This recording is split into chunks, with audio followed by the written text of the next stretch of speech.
And we're back with another episode of the Lakers Fast Break Podcast. It's a snack pack, everyone. It's Gerald Glassford coming right back at you here for the Lakers Fast Break Pop Culture Cosmos, where we cover the latest news and trends in pop culture each and every week, twice a week, wherever you get your podcasts, inside sports, fantasy football, all those great places that we are. Please go ahead, like and subscribe. The Super BS Gamescast I appear on as well, so go ahead and check that out wherever you get your podcasts. Also, as well, of course, Mark is here as well. And if you're a member, you got to check out his first article. It's a killer article. You got to go ahead and check it out. But you got, in order to do that right now, go ahead and become a member today for just $2.99 a month. I will probably release it later on to the mass audience, but the in crowd will have already seen it. So if you want to see what he's talking about in regards to the Australian basketball scene, go ahead and check it out today, right there for you for just $2.99 a month, indeed. But also, as well, of course, go ahead and check out what Joe Sorrell's doing. He's not going to be on the show tonight, so no Joe. I know a lot of people will be bummed about that, but he is going to probably be back for tomorrow's game. So looking forward to him being there tomorrow. And of course, everybody as well, and the whole gang, of course, right there for you at the Lakers Fast Break. But it is, of course, Gerald Glassford. Thanks so much again for joining us. Thought we'd throw in a little snack pack with some of the things that JJ said in practice earlier today.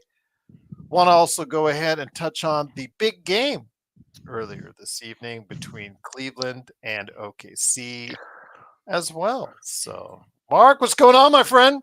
Nah, mate. Thanks so much for inviting me on the show today, or always being open to having me on. And the great man is here, which is even better. I'm not going to be here. I can't make it. There he you had go. a one-word answer. I wasn't going to bother him after that. But great to see you, Joe. I'll just go really quickly. But yeah, Friday afternoon here, about 4:00. So I've finished work for the week. So, man, absolute dream world right now for me. So I'll just be chilling out and having a chat to you boys about the Lakers, which is my favorite thing to do. So can't complain, Gerald, and we'll come off the back of a win too. So I'll take it. But yeah, JJ's made some interesting comments, which we'll go through, Yes. which is good. How are you, Joe? Already, Sorry. No way. I was going to say Intel Wild is already out on JJ. So not quite as fast as Doobie was on Ham. But interesting. Yes, Intel says, can we get another coach? Intel doesn't muck around. Well, they're already paying for two, Intel, so maybe they'll get a discount bulk rate if they go ahead and get another so they can pay for three. But also here today as well is, of course, Joe Sorrell. Go ahead and support his game, Corrupt, COREUPT on Steam. Of course, his Synblades, synblades.y.com. Joe, I'm going to go ahead and hit markup on this in a second. JJ's comments during practice today, not eye-openers per se, but kind of mildly interesting. The fact that he now is going to focus on a more too big, as far as type of deal with more too big lineups that they're going to throw out there at teams. I know this is something that we periodically have asked for from time to time. And they've shied away from it, opting for a lot of, ineffective lineups with either Jackson Hayes as our backup center, Koloko as our backup center, or Rui Hashimura as our backup center at times, which has really been ugly. Trey Jamison was signed, and he, basically paraphrasing him, said that the signing coincided with this move towards that as far as more two big lineups. Any thoughts on that as far as helping the defense and rebounding a too big lineup could do?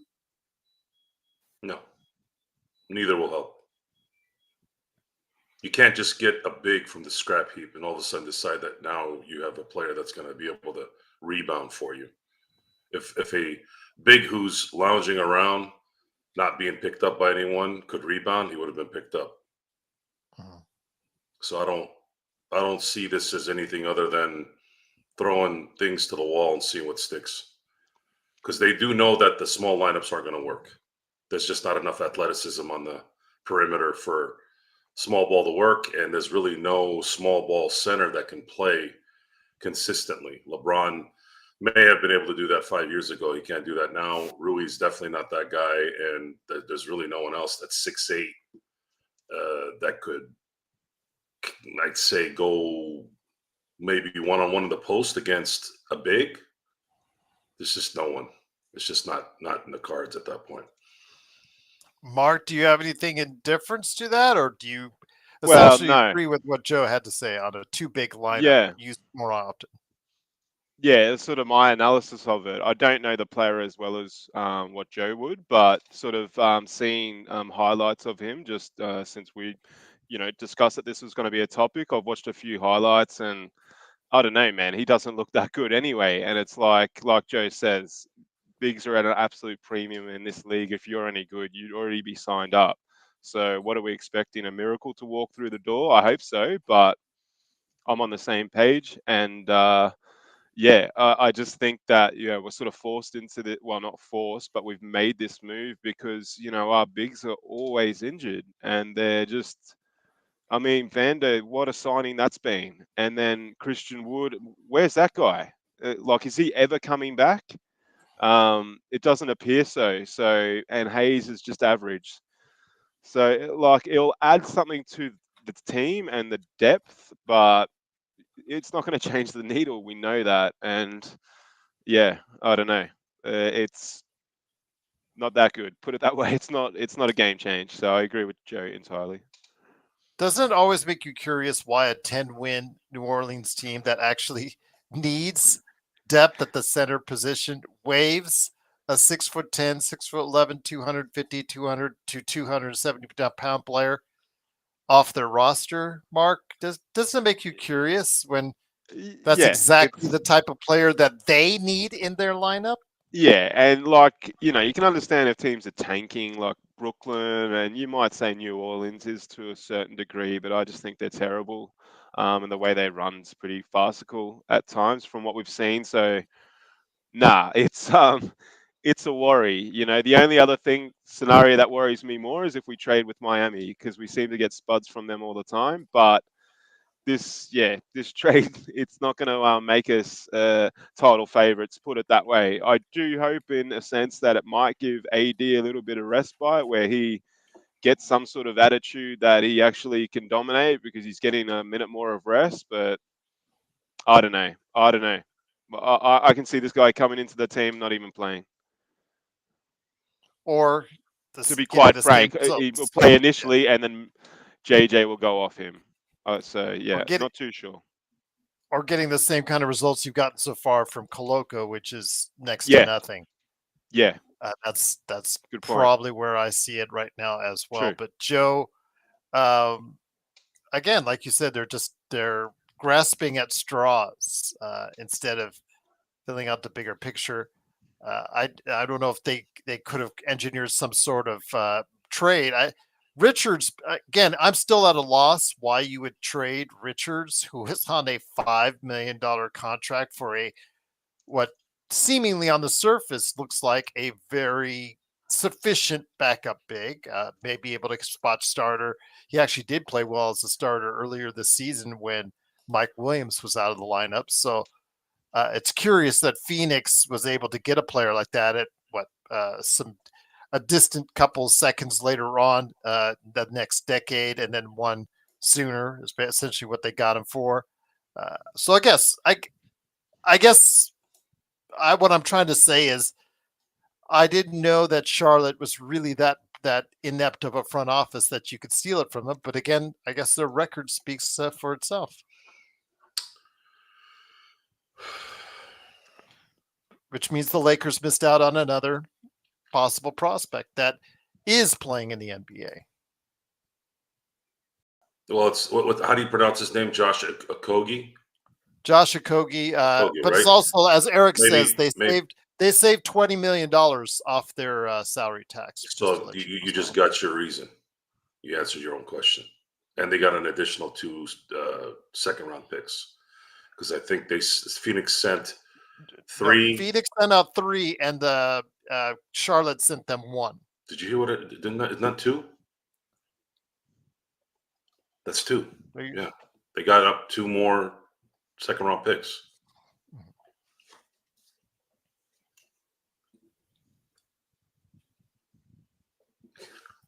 Exactly. They -1 equals 2. Got it? We good here? Or are you going to just repeat everything I'm saying here? Continue. Thank you. I don't really care what Charlotte does. Nick Richards is a nice player, but yeah, okay. Good luck, Phoenix. Valanciunas, Robert Williams. Apparently, there's some noise out there saying that they will warrant second-round picks. So it looks like Washington has come to grips that they're not going to be getting their first. However, there might be someone desperate by the time the deadline comes where they might throw a protected first to him. The likelihood of the Lakers getting at least one more guy is very, very high. And they would probably need to get an additional second round pick. I think it would take 3 to get a Valanciunas. Robert Williams, I wouldn't touch with a 400-foot pole, because the second that guy comes to the Lakers, he'll be sitting next to Christian Wood and Dolt that everybody loves to cream over, which is Jared Vanderbilt. I don't want any injury-plagued players on this team anymore. I wish the league would change that in the CBA, that if you're injured for more than half the year, you should be able to get dropped and the salary should be able to get absorbed, but they'll never do that. These guys have wasted nothing but time, and the moron that runs the general manager position decided to give one of those idiots a contract extension. So here we are making fun of the Charlotte Hornets when you really have had pretty much the same kind of management by the idiot in our office, doing pretty much things that don't make any sense either. I'm also been thinking about, now that second round picks seem to be the popular thing. And again, I'm not involved in the day-to-day in the NBA, folks. I'm just an observer. I don't really know what's going on, but it seems like people are getting their jollies off of second round picks. Why did Pelinka send 3 second round picks to get Shake and DFS? Did he really need to send 3? He was sending them an expiring contract. Couldn't they have gotten away with it with 2 maybe? Because Possibly. that could Depends be on the 2. Because now, can you? I haven't read this part of the CBA. Can you buy a second round pick like they used to? No one's. I that I'm not sure of. We got to find like that the out. Lakers did. Like the Lakers did essentially not too long ago. So I can see what you're saying that there. But I know that what Charlotte is doing with those late 2 second round draft picks at the back end, they're basically gambling that Jokic and Booker will be far gone from their teams by then. So that's what they're banking on. So, yeah. By the way, Mark, if you want to see any Facebook comments, you do have to open up another tab on the Lakers fast break. Yeah. No worries. The only other way to see it is through I can see it you like in our talk thing. That's why I replied to Yeah. him on YouTube, but he's on Facebook, Yeah. so it didn't work Yeah. out. All good. As a guest, you have to go ahead, as a guest panelist, you have to go ahead and actually open up a tab for Facebook there. So M24, thank you so much. I guess what's up, Intel? There you go. I appreciate the very kind gesture and the super chat there. Again, Mark, some other things that were said in today's practice earlier today by JJ was about Austin Reeves. So much of a divisive figure lately. Highs, lows with him. And Definitely. for stretches, according to JJ, he has played at an all-star level. And well, let me finish what he keep said. going. As Reeves' role has grown, his coach is imploring him not to get out of character, according to Dave McMenamin, and try to do more what's being asked of him, even if the game isn't going in the Lakers' direction. What are your thoughts on what JJ said earlier today in regards to Austin Reeves? Well, I mean, it's a big call. Like, the game where he had 16 assists, maybe that in isolation is an all-star type performance, but definitely not overall. Has he ever been at an all-star level? But he's been at a really, really solid level. And the concern here is that we've put a lot of reliance now on AR, and I didn't sort of see it as well as some of the other guys, like Joe and John, in terms of he's not really, and certainly Lakers all day called it out very early that this guy can't really be your primary ball handler, and he's sort of after a few games of playing well, he's gone backwards, then it will come forwards and then go backwards. So um, look, JJ is gonna. Like honestly, I'll be brutally honest. Intel doesn't obviously like him, but I'm loving everything JJ is doing.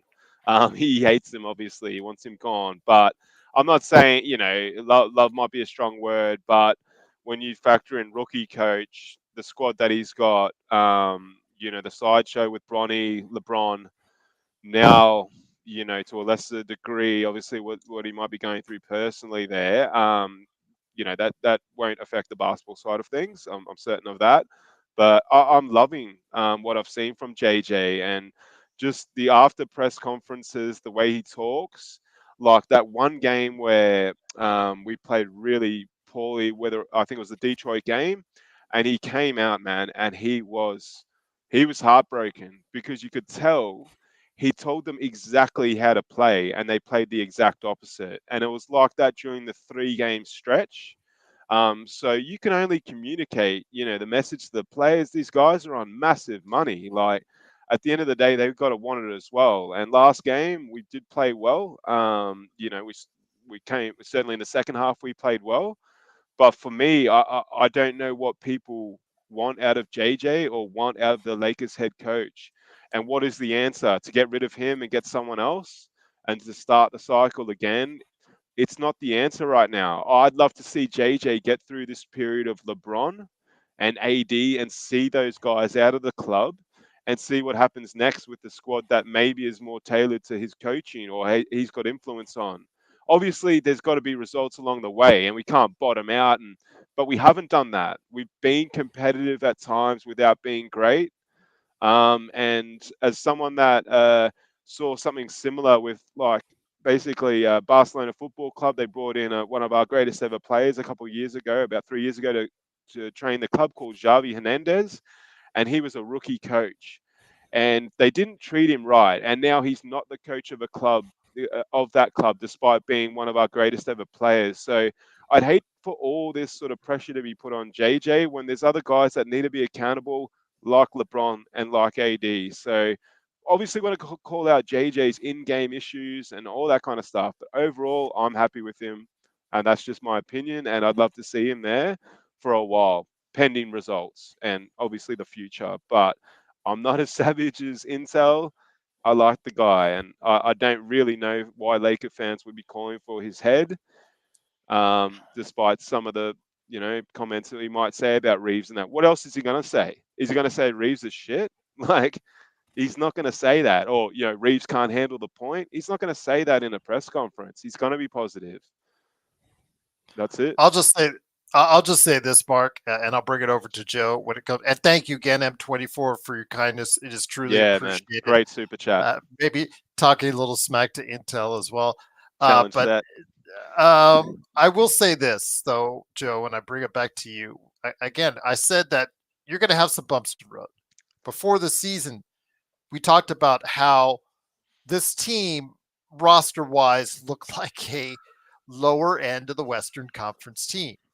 So should not be surprising to any of you guys out there what we think or how we talk about this team, because they're probably in line of where we're at. In fact, they're playing a little bit above our expectations right now at 6th place in the Western Conference. So that's even better than what we thought they were doing. But with JJ, and I think Magic brought up the other day that they've had the most 20-point plus losses so far this season, although the way the Clippers are playing and they're terrorizing through opponents, that may change as far as for those other teams. But when it comes right down to it, Joe, again, JJ is just, you're going through the bumps in the road, and he does get out coached on a couple games here or there.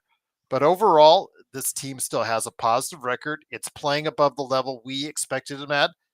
And whatever he says about Austin Reeves for stretches playing at an all-star level, he's just trying to pump up his player to do even better. Is that what he said? Yes, all-star level for stretches at times this season. Okay. That is a direct quote.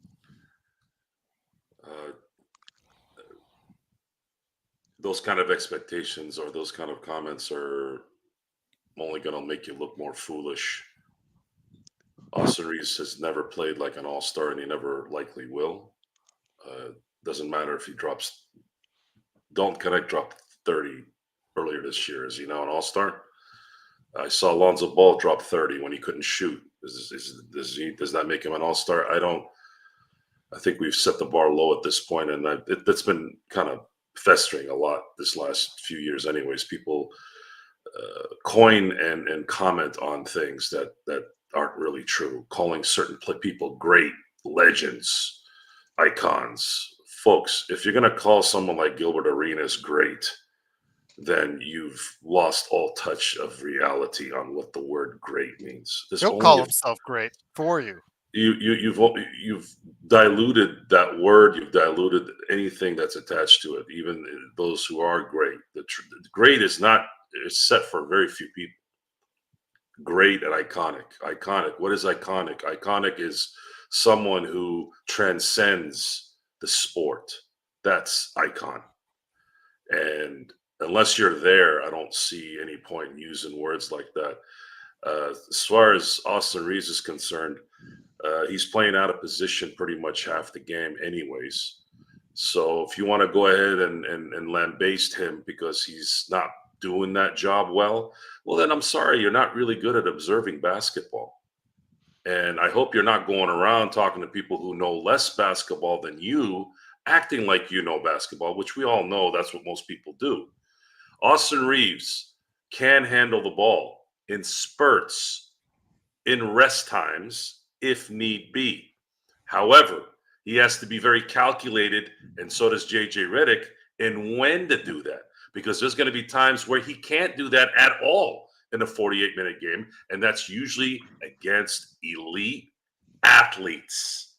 Athletes that can, how do I put this so people can understand? If the guy in front of them can guard a zone because he can get back in time. So let me put a scenario here for you all.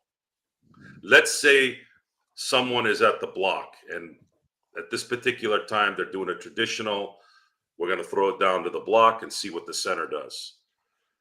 There are players that can double there and get back in time should the center throw the ball back to, let's say, Austin Reeves in this situation. What do you do then? Now the gap is closed. Now you don't really have any advantage over that player.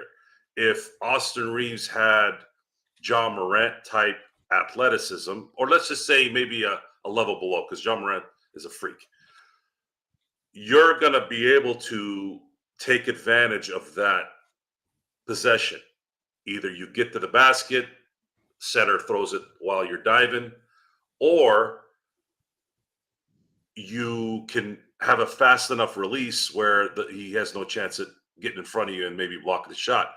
So this game is about inches, guys. Believe it or not, football gets that moniker, but basketball is about inches. And that's what happens when you have the greatest athletes in the greatest league of a sport, is every little detail counts. Every little detail counts. All those issues that they have inbounding the ball. When you don't register something in a half a second, that could mean a turnover, that could be a bad lob, that could be a bad bounce pass, whatever it is. It matters. And Austin Reeves does not have the athleticism playing in 2025 against athletes. I'd say probably at the very least 40% of the athletes that play his position are going to run him out the gym athletically. So how is he going to combat that? He can't just keep bouncing the ball around his back and getting around them. He can maybe do it once in a while, sure. But that's going to take up a lot of energy if he's doing it all the time. And then all of a sudden he starts throwing turnovers, and all of a sudden he's getting picked. It's just not going to work. It's got to be in spots. It's got to be in spurts. But the Lakers don't have enough talent to go another route. They got to play with what they can play with. So JJ Redick, the Lakers. What is this? The third center now? The third center experiment. Let's see if we can go back to a couple other bigs and see if it can add some value here. Because when we have the bigs in there, at least we have a chance at taking advantage of maybe size. I don't know about that. I guess it's the last resort at this point. But with that, folks, I have to jettison myself here for again. Thank you for having me, and I will see you guys. I'd love to see like a button that you could put like ejector chair when you say. Well, I'll do my best to go with what I have.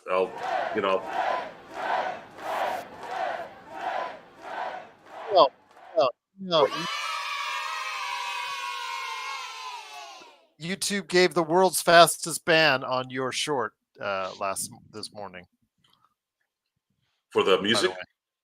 Yeah, I sent you the email. Yeah, I saw it. Yeah, I don't know. Got it almost 150 views on it within about 10 minutes, and then right there. I don't know what these jokesters want. I see all this music everywhere. People jerking off and playing their music, and they're still those songs are still there. Like, what do I have to jerk off and play this music for them to keep it? I'm not gonna do it. But the point is, what is this? We're doing a show here. We're not making any money doing this from this short. So what exactly do we need to do for the Googles to be happy? Yeah. They pick and choose what makes them happy. Yeah, they pick and choose. Here, you can pick this. How about that? All right, guys. Have a good night. Thanks for jumping on. See you soon, Joe. We'll see you tomorrow. Hopefully, if all goes sure. well. Because tomorrow is, of course, the Brooklyn Nets. I don't think we'll be winning by 60, but it should be Fingers crossed. an easy win, yes, for a team that's tanking, unless the D'Lo revenge game happens. But we'll wait and see. That is tomorrow. Playback.tv/Lakers Fast Break, along with, of course, the best post game that's out there right here at the Lakers Fast Break. But before we head on out, my friend, I wanted to go ahead and touch on today's big game between the Oklahoma City Thunder and the Cleveland Cavaliers, my friend. I know that they're right now, records-wise, they're the two best that are out there. Your perceptions on when we're on today. I know that I think Sean and I were talking. I don't know. I knew you were modding the chat. At the time. Well, I was getting amongst it.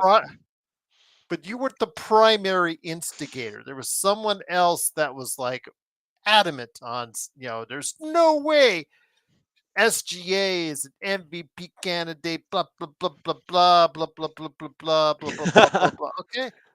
Drops 40 today in a primetime game on national television and against the team with the best record in the NBA.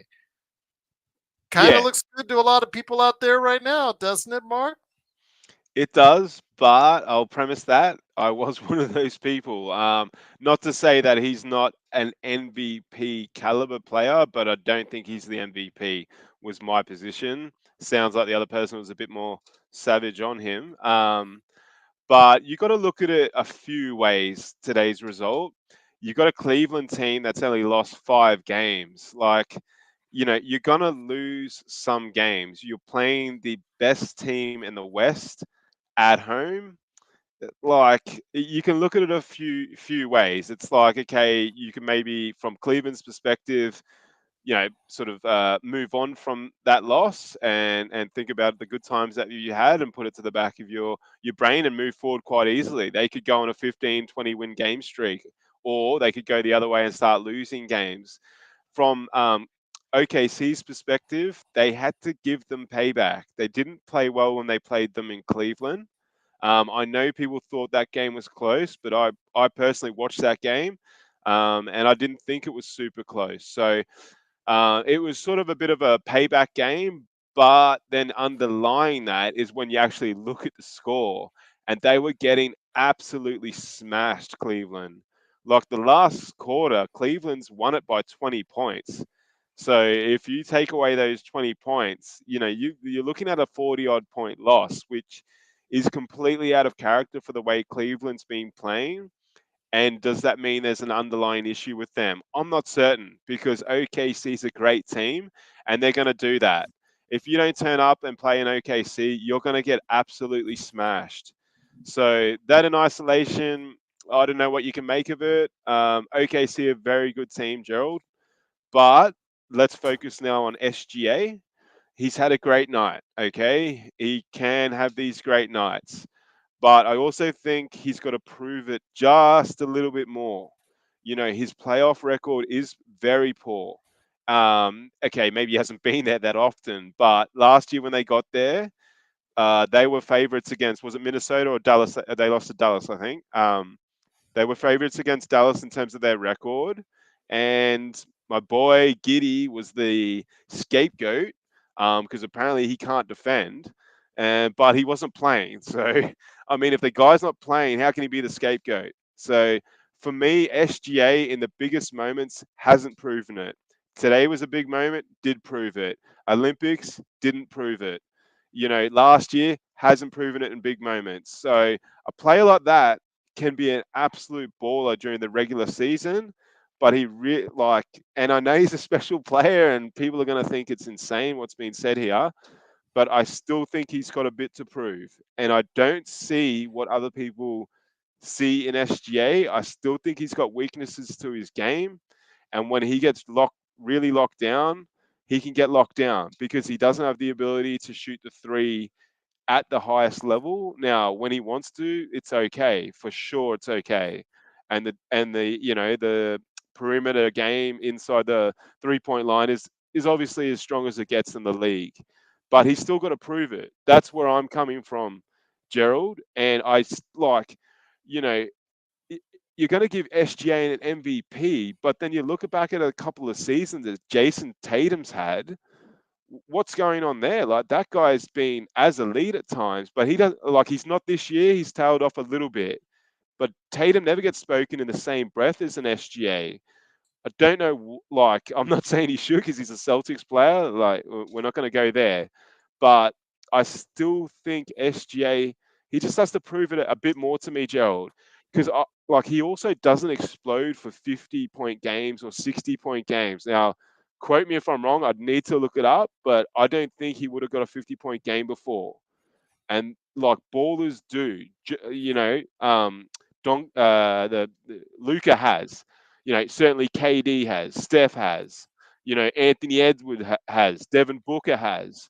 SGA is obviously at their level, but I still think he's got limitations. I don't know why. It's just the way I look at the game. His career high is 45. That's my According point. to Yeah, so I'm not he saying got that you have 40 to have tonight. Yeah, he did, and against a good team. So I'm not like, Mhm. guys, SGA is right up there in terms of being one of the best players in the league. But if you're telling me that he's the MVP, I'm not going to agree. And if you're going to tell me that this dude's an absolute, all-time player, I'm still waiting. If it happens and he wins a chip and things like that, I'll say it. I'll be the first to say it. But he's not at that level yet, and he's got to prove it still. He wants to Okay. prove it, I'm sure. I'll just say, I'm not, it's not a strong defense. I'll just say in defense him because he was my pick this year for MVP. If you remember, go back to our predictions. And the reason why I just thought is, again, because I thought OKC was going to have this gaudy record. I did not think Cleveland was going to have their gaudy record, but I knew OKC was going to have this kind of success this season. I didn't expect they have the senior center injuries that they did, but despite all that, they throw out small lineups and they're very successful with it because the way they play defense. He is not their best defensive player by a long shot, but he is their best offensive player. And in a game where you needed him the most today, he did it for them. He did it in the prime time. He did it in national television. These are the kind of games that are going to get him the most pub and to put him at the top of many of these press lists as far as the MVP ahead of Jokic. When it comes to SGA and how you evaluate him, I get it. I understand it. There's always some pushback on it, and he's not been at that level as long as some of the other players that you're thinking of. But right Hmm. now, you can't argue with success. I can't argue with success. And, unlike Cleveland, where it's more like it is Mitchell, but there's still three other guys that are like really playing at a high level starters for them. They could essentially have Hmm. four all-stars. When it's Tatum this year, Boston's just bored. Boston looks like to me they're bored. They're just Yeah. meandering through, doing what we were familiar with the Lakers when they were at the three-peats, where they just meander through the regular season. But the Yeah. MVP is based off the regular season. I can't go off of what has been done in the playoffs. I know subliminally these press do look at the playoffs as a barometer of success, whether or not they should deserve or not deserve the MVP. And no, he hasn't proven it yet, and I get that, I understand it. But if you're basing it off of the regular season, because the MVP is a regular season award, still maybe Yeah. someday down the road they'll make it for the entire season. Right now, I would still have to go with SGA as my MVP, slightly over of Jokic, although that gap is, it's close because Jokic, if everybody's noticing out there, outside of the loss that they had when he wasn't, I guess he what didn't play in the game, but the games that he's in as of late, he's been proven to be very good for his team. Joke has been unreal. And Oh, Gerald, and on top of that, I wanted to say this. Mayu's been asking us about our yeah, thoughts on about the Denver. Denver.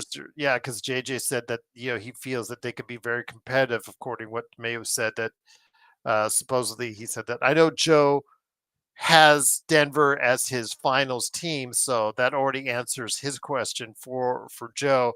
For me, I think it starts and stops with Jokic. The Lakers just don't have an answer for him and haven't had it for two series now. So I still say it's probably right where it is with the Lakers, like a four games to one or three, something like that. Something really easy for Denver to move on in the series. I don't see the Lakers as being at that level that they are yet.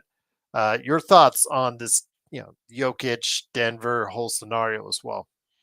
Yeah, we'll just quickly, we won't go sort of the same path as John went yesterday, but Dwight Smith seems to have an issue with either yourself or me.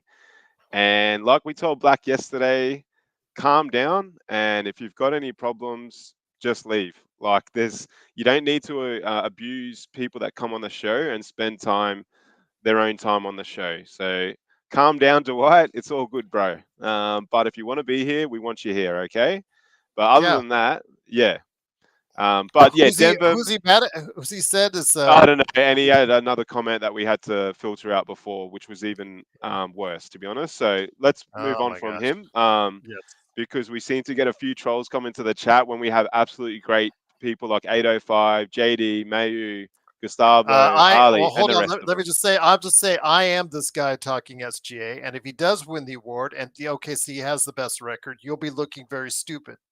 And obviously, the Yeah, way you're it, talking in the chat is very stupid, just representing who you are.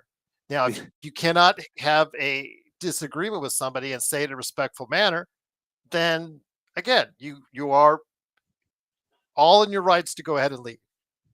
But if you want to stay and have a different opinion in a respectful fashion, by all means. But right now, SGA, just seeing how the press evaluates SGA this so far, it's a tight race between SGA and Jokic. And right now, there's no one else, Mark. yeah, and look, I'll touch on that, and I'll touch on Denver as well. For me, I agree. I disagree with you, Gerald.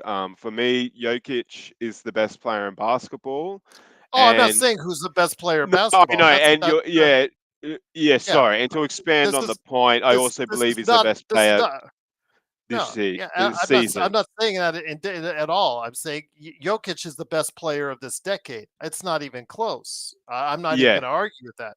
I mean, for, the multiple time MVPs, you can't argue with that. But yeah, he is going to lead like that. That's correct, Joe. But yeah, I'm not saying he's no, SGA is a no. better Look, player. I'll I'm saying expand on he's my point. Yeah, yeah. No, no, but I'll also back up my point, Gerald. And that I also believe that Joker's had the best season. The guy's Okay. leading threes. I mean, to have a dude that's that big that, wasn't well known for his 3-point shot or might have been his biggest weakness, to now Mhm. be leading the 3-point percentage. What's the guy doing in the off season, man? Like, people tell me he's like training horses and that. This guy was working on his shot. This guy train Ben Simmons? Like, I mean, what an improvement in your shot. And I watch him now, and it almost feels like every time he's going to shoot, it's going in, which I just didn't feel like that with him from the three. So to bring that element to your game and add it to everything else you've got, I don't know. We'd have to break down the numbers quite seriously, obviously, Gerald, and then you've got underlying that is their winning record or their, the team's record overall. But I'm certain, obviously, Joker's leading in a lot more statistics than SGA, which, Oh, and I'm not saying I disagree with you on that at all. And if the yeah, closer they get to second place in the Western Conference, the more it'll go back to Jokic being, right there, as yeah, the number one MVP candidate. But I know there's fatigue with some of these voters that keep on voting for Jokic again and again and again. And I know that someone will look for a different way. And right now, seeing SGA as the top player on the team with the best record in the NBA, or one of the best records in the NBA, with all due apologies to Cleveland, it just goes without saying that sometimes the way these voters vote is yeah, just by the perception how it looks. So I think right now it's a very close race between both those individuals. But if the Nuggets that's the keep point. rising up in the standing, Jokic, you know, with his video game like numbers, and if he continues to shoot 47% from three, it speaks for itself. Yeah, Joker's the kind of person that you might initially find him a bit polarizing if you watch him, but give it 10, 15 minutes and the way he plays the game and introduces his other players to the game, it's all time elite. And look, I just have to break it down. If the NBA season stopped today and I had a choice between who's MVP, it's Joker, and for you it's SGA, which is fine, and that's great, and that's why we have this show, and it's not an echo chamber, Dwight, and we can have chats and disagreements and conversations, and that's where we roll. So, yeah, let's see what happens. There's a long way to go still in the regular season, but man, I mean, hey, if you told me LeBron for SGA, I shouldn't probably say go down that path, but maybe AD for SGA. Yeah, I'm in because I don't want to bring all the LeBron fans out. So SGA is an absolute baller, but as I say, I'm a bit harder than most on him, and I still want to see a bit more. But Denver, let's get back to Denver, and I think Joe's the one that always makes really great points about Denver. Man, we don't want to face them in the NBA Finals. Like, if we can avoid them because someone else knocks them out, that'd be fantastic because they are a bit of a bogey team for us. Whether it be Malone, who I hate, but his ability to coach against us and get the players up against the Lakers. Joker absolutely eats, AD typically. AD might still get some good numbers, but on the flip side, Joker's getting anything he wants all the time. You got Murray the other day that, I mean, when you can score 37 and a half, yeah, like people have been getting on Murray, say he's been playing on, not that well, bring But Russ into as the Mayu starting said, lineups. he just dropped 45 after he's been like terrible all season long. Oh, Yeah, by the way, he just dropped 45 on the other day. and that So was now 37 and a half. yeah, He was chilling the second because they were smashing them. So that and guy's a Gordon's just special coming player. back for them. Yeah. Gordon, you've got, Porter Jr. that can light up in a moment's notice and always does against bloody LA. So, like, they're a deep team, good team. Oh, well, they're not super deep, sorry, as they were in their title run, but they're a great side. So, Mayu, man, that if you gave me a choice out of any team to avoid, it would be them and then a fully fit OKC squad, obviously, that has Chet and Hardenstein and all the boys there. But Denver's right up there, man, and they know it. When you got the best player in basketball, you're a chance. Unfortunately, that was LeBron 10 years ago when he took Cleveland teams to where they should never have been. Jokic is the best player in basketball now, so he's going to give you a chance, and we'll see what happens. But Mayu, that's a great question. But yeah, Denver for me is always going to be the number one threat in the West until Joker's not there. For us anyway, the way they play against us and the way they seem to have our a bit of a mental edge over us with our current players and our boy LeBron. I mean, that sweep still hurts, man. Someone called it a close sweep or something. I think it was Chris Broussard, and that doesn't make it better, Chris. It makes it No, possibly they even like to call worse. it the most competitive sweep in Yeah, NBA yeah. history. Yeah, and then of course we followed up with it with another series where we played close, had a 20-point lead at one time on them, didn't get the job done, only won one game from them. So it's just hard for me, Mayu, to go ahead and believe that the Lakers, as they are constructed right now, would do any better, even with a different coach, than what we're seeing for the past two seasons from them against a Denver team. So that's probably the team I would fear the most. Again, with SGA, has he or is he going to be able to take it up to the next level in the playoffs? We'll have to wait and see because that is, as Xbox so astutely said, it's not been proven as of yet that he can take them to a conference or a NBA Finals level as of yet. But that season could be now. That season might be now. That season, if for all intents and purposes, should be now. The way that they're playing so far this season. So, and as far as a defender, yeah, he averages 2 steals a game, which is one of the highest in the league. I get that. Their team is predicated off of turning the ball over. Turning the ball over because of their defense, the pressure that they provide a lot. That's what their defense is predicated on. But also, you got to remember, he is probably because he's so predicated on offense and he is so much he's so vital to their offensive plan. Xbox as a defender, he's probably their fifth or sixth best defender on that team. If you're talking about, because there's just so many guys coming off that bench or in that starting lineup that their sole mission is to lock you down. Were you talking about Chet just then? Sorry, I missed No, it's the. talking about SGA because Yeah, SGA. yeah. I mean, yeah. Look, you don't want SGA to be your best defender when you need him to contribute as much as he does on the offensive end. And man, honestly, like, yeah, I'll give OKC their dues. The way they defend is unreal. Like, and when you're that young, man, and hungry, they've bought into the system. I'll say this though, the other team that we're sort of overlooking for whatever reason is Memphis, man. Memphis are playing really well, No, I didn't and say he's the seventh best defender, 805. I said fifth best defender. Fifth best defender. Let's not so add numbers to what I said. I said didn't. clearly said fifth best defender right now on OKC because he is more focused on the offensive end. Well, it's They'll give or even take tell you. a couple of bodies, but Yeah, they'll even yeah, tell you in OKC that he's not their best defender. He is a good defender. yeah, he's good. I'm He's not very good. Yeah, Yeah, on the but best they've got defensive four team in great ones in front basketball. of him, which Yeah. we can rattle their names off. If put it this way, 805, SGA might be the second or third best defender in another team.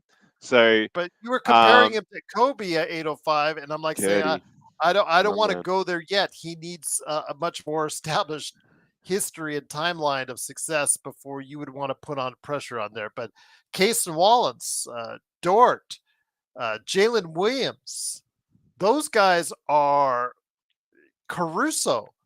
Those guys man, are premier Hardenstein, defenders. Yeah. Hardenstein as a rebounder. Yeah. yeah, Those guys man, are big man. there for their defense. So, yeah, before you even get to SGA as a defender. So, that's in Yeah, essence, I don't mean it as a slight to him. It's just the fact that they have so many good defenders on that you know who team, you could say high that level. same thing about, Gerald? Is to say a Steph Curry.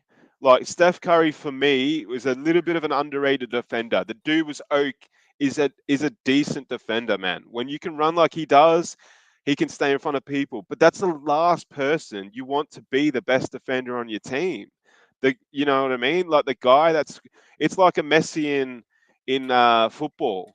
They used to say, why is Messi like he doesn't jog back and defend, or he walks back when Barca loses the ball, because you want your best players that are your best offensive players to concentrate on that. And again, SGA is a great defender. He's just not the best in this particular OKC team. Just want to quickly talk about Memphis, though.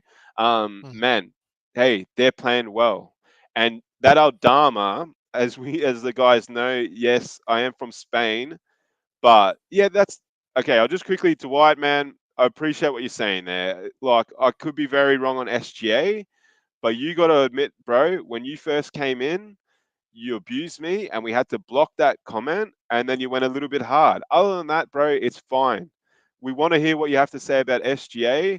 I've just got a bit of a different opinion. Like I've said tonight, he's the second or third best player in the league. I compared him to Jason Tatum 2 or 3 seasons ago, when people didn't really talk about Tatum as an MVP but had similar output. You can go back and check all that, and that's true. But okay, maybe they didn't have the winning record, and SGA is a different type of player, and I'll admit that now.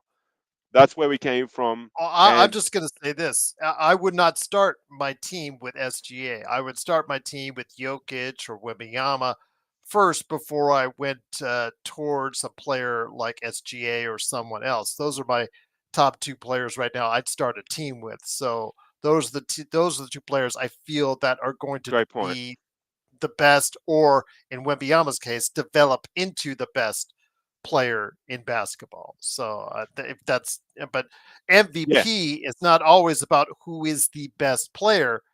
It's MVP is who is having the best regular season. But there's so many other things, semantics, yeah, like Mark said about he hasn't proved in the playoffs. That's in the head of the guys all this stuff is in the head of the guys who vote on it. And some of these guys just don't disassociate one from the other. They'll go ahead and put like, okay, he hasn't made in the playoffs, so I can't vote for him. It's supposed to be a regular season award, the MVP. So when I say I think he's the MVP as of now, I mean he's just having the best regular season, just slightly over Jokic right now, just based off of where their teams are at in the standings. So yeah. that's Good all. call. It's a And close that's race to me, and I could go either very way close. here. Yeah, 2-3 weeks from now, it might be something totally different, Mark. But that's what I have. Yeah. No, no. And look, I just wanted to quickly touch on my boy Kurt, you Aldama. kill me, man. Kurt, oh, wait, sorry. Sometimes I focus on my point and I sort of forget to interact with the chat as much as I want to. Man, Kurt, what a star, bro.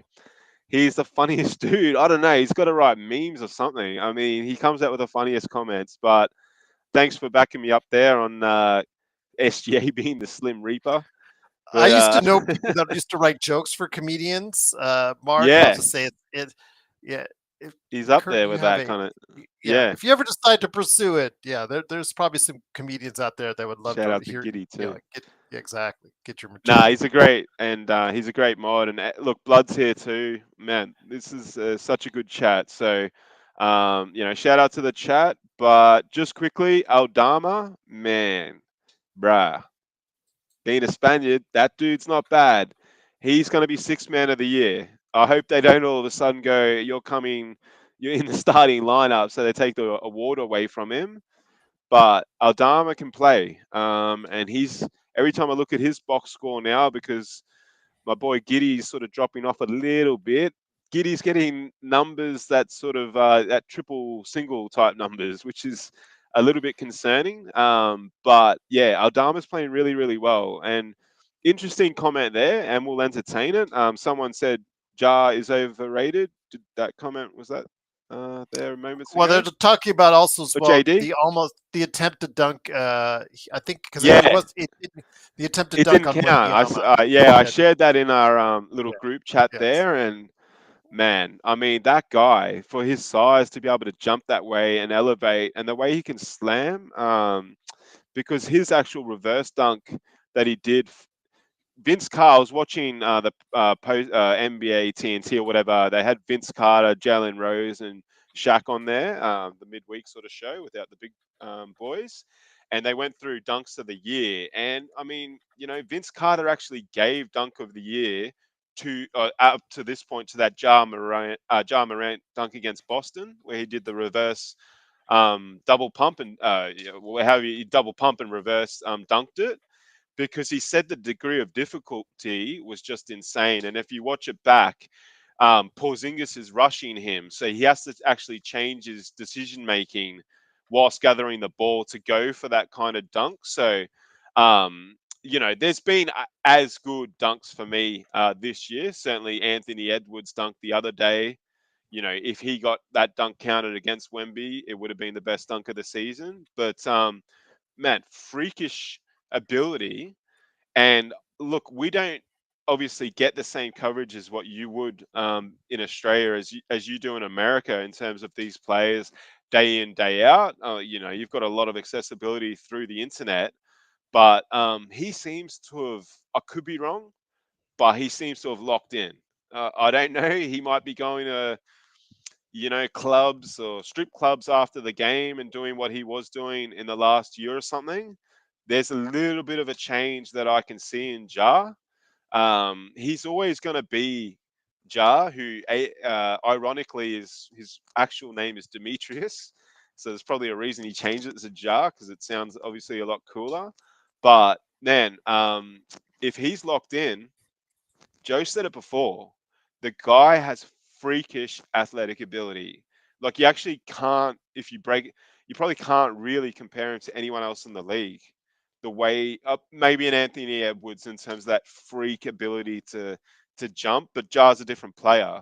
So, man, not a bad player, Jar. And Memphis for me always has a little bit of. I don't have a second team. I know Joey doesn't like people that have second teams, but Memphis always is going to have a soft spot for me because they drafted Pau Gasol. So I watched him a lot when he was there in the early days, and then obviously Mark went there, my namesake, just with the K, with the C, not a K. But I love my Spanish players, so I really have followed Memphis quite closely, and will be interesting to see if they can be competitive. I don't know what you think about that, Gerald, but you put a fully fit Memphis team against a fully fit OKC team. Man, there's I'm some just going to players say out this. there that are pretty damn good. I still think the Lakers match up very well with Memphis. They've been 5-5 Fair in their call. last 10, so they're kind of treading water right now. Denver is close, not so slowly creeping up on them. So if they look around, they're going to be at out of third place here if they don't be careful.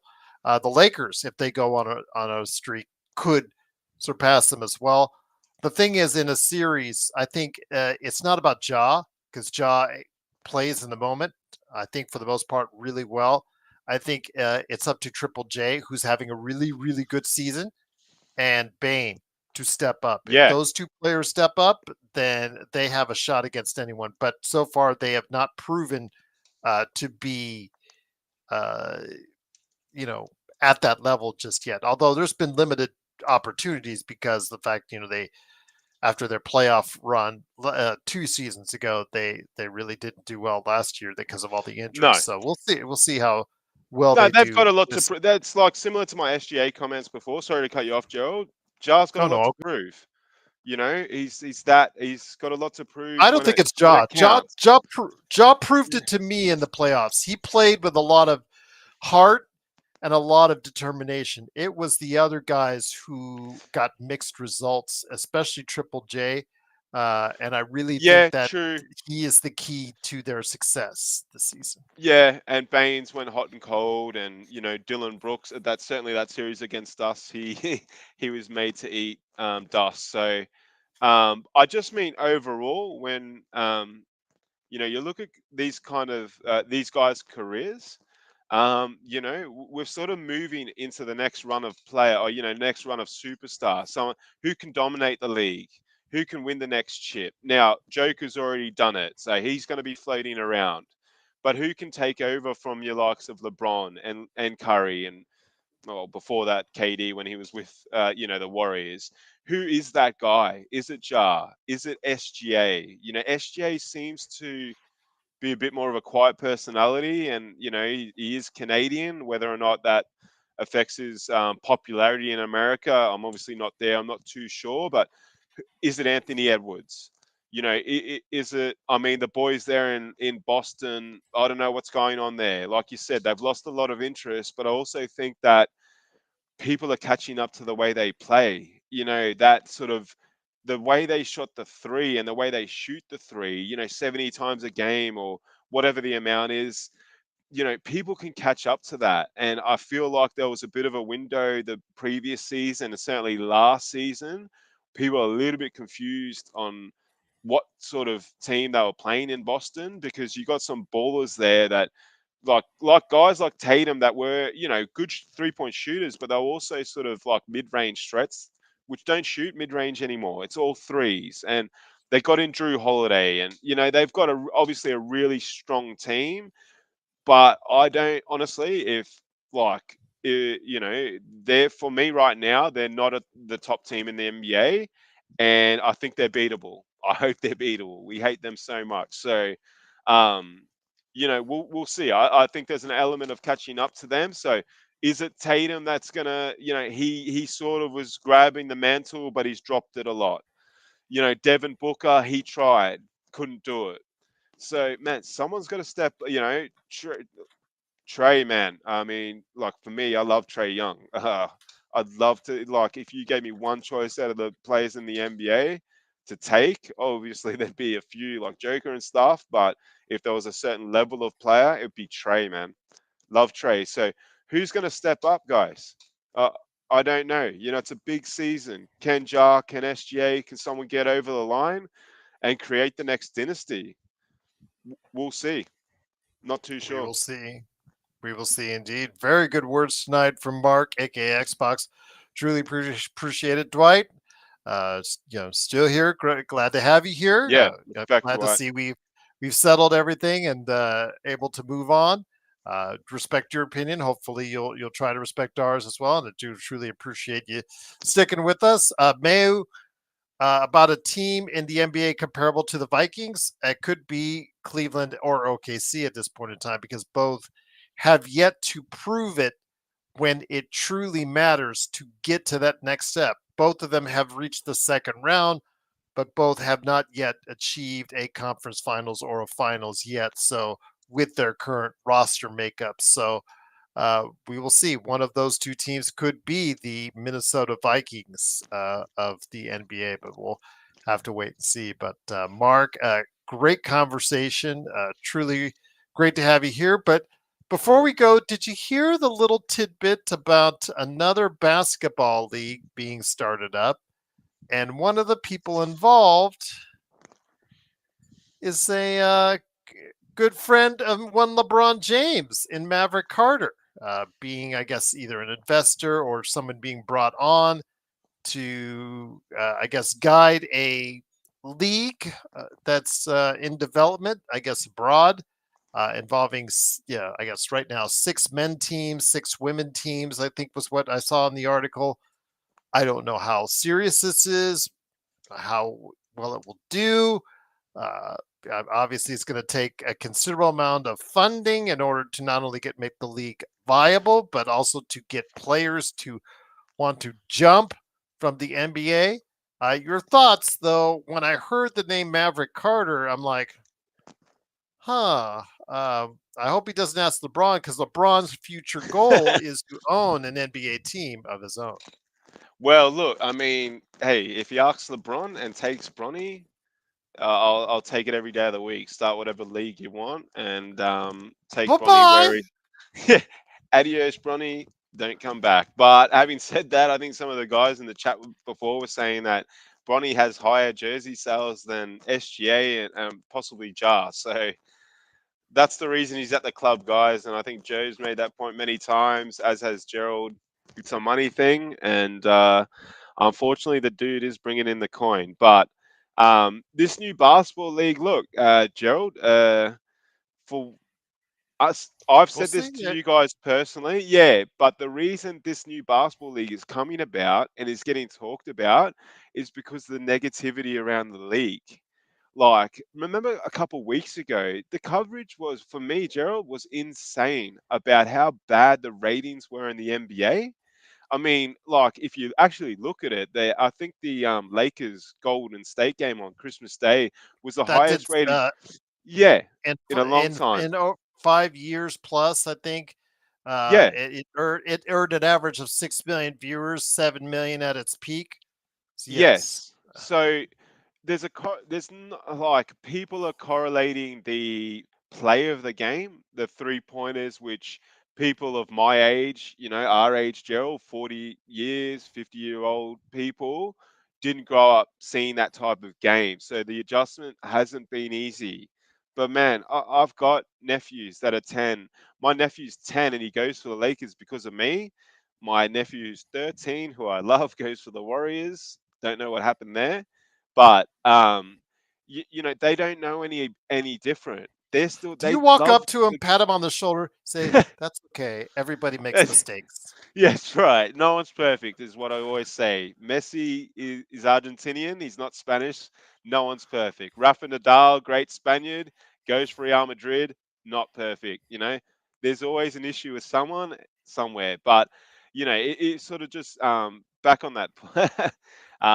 So yeah, I got a little bit sidetracked with my point there. I started talking about Barcelona. What was I saying, Gerald?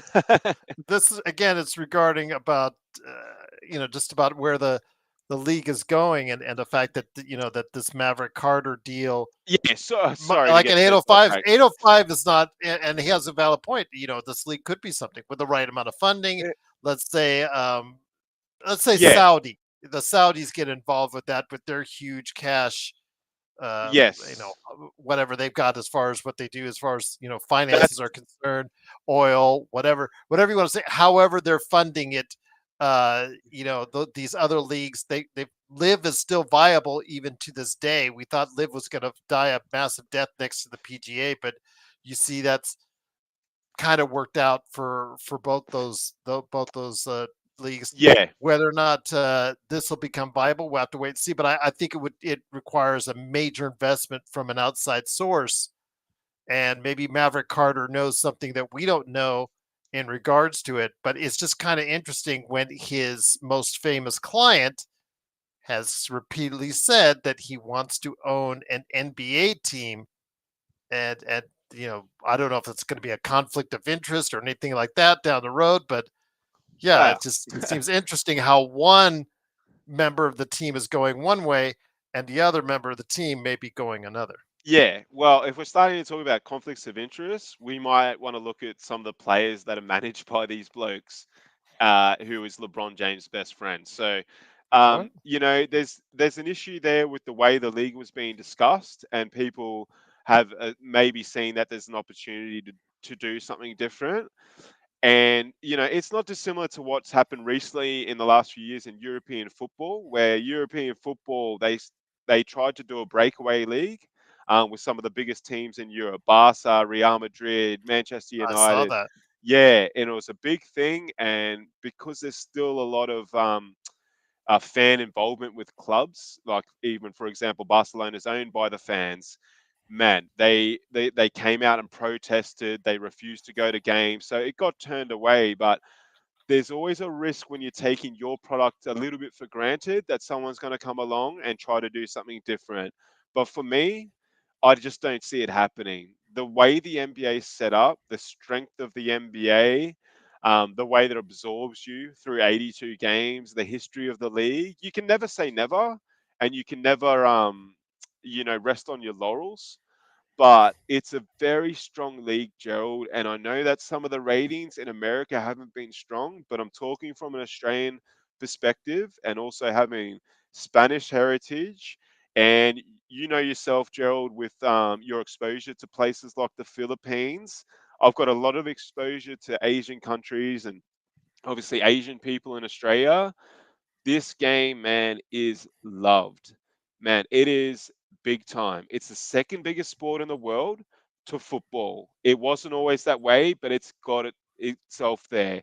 You guys might not always see that in the American ratings, and how the American media might feel about the product, but I'm telling you now, it's never been bigger worldwide. That's why they get these numbers when you put your rights up and you get $80 billion for the league, and everyone's saying, what the hell's going wrong? Adam Silver's the worst commissioner in the world. And he might be, you might not like his moral ethics, or he might be woke, or whatever it is that you don't like about the guy. I'm telling you now, from a worldwide perspective, basketball has not been stronger. You see that in things like the Olympics, where there's way more competitive teams.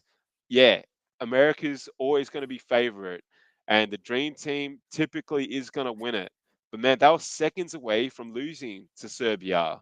So, like, that, like, the world, I'm not saying about the world catching up or anything. I just, the game is loved around the world like it never has been, and I think people need to focus on that as well, and not always talk about the fact that it might be not doing as well as, say, the NFL is at the moment. The NFL doesn't rate anywhere other than USA, so you can look at it both ways. The product's strong as, man. And for me, yeah, I don't like all the threes that get jacked up as well. But when you go back and you watch games in the early 2000s, some, like, you would have a roster of 10, 12 players. Three or four of those players couldn't even shoot, man. They were all Ben Simmons type players. So it's like the league's skill overall has gotten better. It might not seem that way because they have to shoot threes, but there's a lot of good athletes in the league, and you see it on any given night, Gerald. You let someone else stand. You watch a Brooklyn, right? And you go to Cam Thomas, man. Why don't you be the elite player tonight? And the guy goes and drops 40. You got dudes like Quincy Oliveira dropping 50 in G League and getting cut from teams. Now, maybe he shouldn't have been cut in favor of Bronny, but Bronny's bringing in the jerseys. So whatever happens, like, there's a lot of good players around the league that don't get the opportunity. There's also players that play in the league. I think it was I was watching a documentary, and sorry, it cut me off at any time. But say You're all Nico good. Mericic, the dude that got knocked out by Bobby Portis for New Yes. Orleans. Yeah, and he actually Mericic. For whatever reason, he's not from Spain, but he's a Spanish citizen, and he plays for Spain, and is actually a Spanish basketball legend. And he said the reason he didn't need to, he had offers the same level from Utah, from other team. When he left New Orleans, he told New Orleans it's either me or Bobby, and they chose Bobby, even though Bobby knocked him out. And look, Bobby, he's a decent player too, but they chose Bobby, and Meritic had offers, but he chose to go back to Barcelona because he said, I can't play the way I want in the league. He wasn't the number one option. He was the guy standing, but then he goes to Barcelona, and 2 years later, he wins Euro League MVP. I'm not saying like he could have done that but there's guys that are really good players that don't get the opportunity to shine in the NBA because there's other players in front of them. Like, the league is strong, man. We've seen it. Like Lonnie Walker. Lonnie Walker, he's not even in the league anymore. 2 years ago, the guy won us a playoff game against Golden State on his own, and the guy was still okay in Denver. So I don't think the product is that bad. Personally, I absolutely love the NBA. I've never been in more in love with it. So, I just want to stick up for it a little bit, the product overall. And that's my take on, why people are sort of thinking there's an opportunity to come in with $5 billion and do another league. Because when you get that negative talk and people start thinking negatively, or in a sort of, a mindset where, um, i- like a sheepish type mindset where you only follow what other people are saying in the media and blah, blah, blah. He's thinking he can ride it, man. But I don't see it. Like, I'm not interested. You can bring out that league, Maverick. I'm not keen, bro. I'm going for the Lakers, mate. You get the Lakers there somehow, yeah, we will all be there, but it's not happening. And, spend your money. You got more money to burn. But yeah, I love the NBA, and I just want to stick up for the NBA. Well said, my friend. Once again, it is Mark, aka Xbox. If you want to hear his latest thoughts or read his latest thoughts on some Australian basketball players, first place you'll get the look at it is being a member today for just $2.99. I'll make it available to the public here in the not too distant future, but it's already available right now if you're a member of the Lakers Fast Break. But Mark, it's been great having you on. I know tomorrow's game against Brooklyn, I just want a stress-free game where the Lakers just go out, set the tone early, get it over early. We've seen other teams this week beat up on Brooklyn because they're in full tank mode. They're not playing half their, Cam Johnson or D'Angelo half the time. It'd be nice if we could just get an easy win for once for this Laker team. Kurt, I might expand. My next article is on Giddy, Kurt. So become a member so you can read that, and then we'll start getting into the fun stuff about Australian beaches. But for me, like the thing I didn't mention before, nephew goes for Warriors. The other nephew goes for the Lakers, but their father, my brother, goes for Brooklyn. So he's completely lost in space right now. For some reason, I think when we were playing NBA Jam in the 90s, he used to love Derek Coleman. And apparently that's, made him a lifelong Brooklyn fan. I've tried to get him across, but he's not interested. And you can suck it and suffer. But tomorrow, hopefully, if you're watching, Adrian, unlucky, bro. But look, Brooklyn, mate, Gerald, can you imagine the reactions if we lose to Brooklyn on playback and then post game? You'll probably have Oh, 1,000 people in the post game stream if we lose. So that might be a I will positive. flip out to lose to a team that just lost by 60. Yeah, Yeah. that would Yeah, just no, not happening. And geez, I mean, the Clippers put on a show tonight as well. I have to check the end score, but they might have won their last two games by 100 odd points. So whatever they're doing's, well, they're playing shit teams, so they should do that. yeah, that's part of the reason why. I know that Kawhi came back for the Brooklyn game, but didn't play tonight. But yeah, they're Gotcha. playing well as well. Yeah. Before we Yeah, but no, go, who's Brooklyn's your tanking. favorite? Who is your Yeah, I saw favorite that. Australian born basketball player? Well, guys, have you been here? How long have you been here? It's my boy Josh. Of the current players anyway, man, I absolutely love Josh Giddey. I just like people might not like him, but I just love the uniqueness, and I love players that are able to get the lines that he gets with the triple doubles. He has petered off. Let's be honest. I'm going to be brutally honest about Josh, and if you're watching, bro, g'day, but he has tailed off a little bit from those early couple of seasons in OKC, where I've said to a few people now, if you actually go look at the stats that he had as a rookie and the second year, it's actually not dissimilar to like a Luka Doncic. Like he hasn't developed that like Luka, but the guy can play. And you know what we love the most about Josh, Gerald, is when he puts on the Australian jersey and he becomes a different player. He elevates like Patty Mills always did. And Patty Mills has been mentioned in the chat. Luke Longley, Andrew Bogut, Shane Hill, Andrew Gaze. We can go through them all. But of the current crop, Giddy is a really, really special player that just offers something different and unique. And when he plays for Australia, it's unreal to watch. And we needed someone to carry what Patty Mills did for so many years for us, being a small nation, but playing above our weight. But yeah, Eric, that's a great point. Giddy's jump shot, it's poor, but you know what? At least he tries to shoot, and that's been the frustration. And if you guys become members and behind the paywall, see my article about Ben Simmons. I said it, Gerald. Ben Simmons, when he came into the league, I'd never seen anything like it. The amount of coverage we'd get in Australia about Ben was insane. Uh, just going to quickly finish my point about Ben.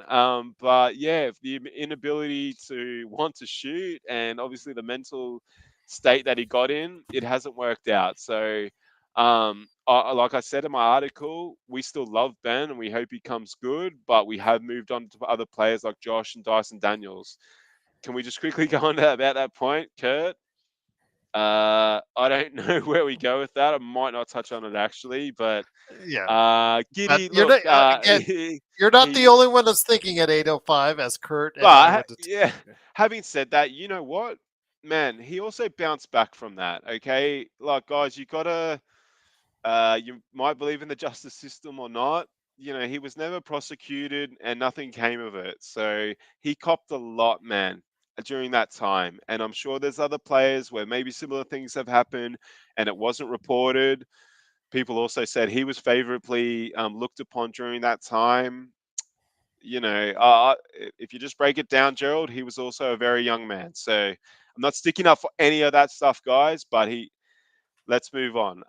Yeah, Ben Simmons is Australian, JY. It's hard to believe because he does have an American accent, but his father was from America. His mum is from Australia, and he's born It would in just be Australia. so more. It'd be so helpful if his shot was hovering around 40% Oh, from. well, It Giddy and just Ben. Oh, yeah. like honestly, Gerald, you look at it. If Ben could shoot, you remember Ben early days, like when he won Rookie of the Year and he was an All Star. How can you be an All Star without shooting?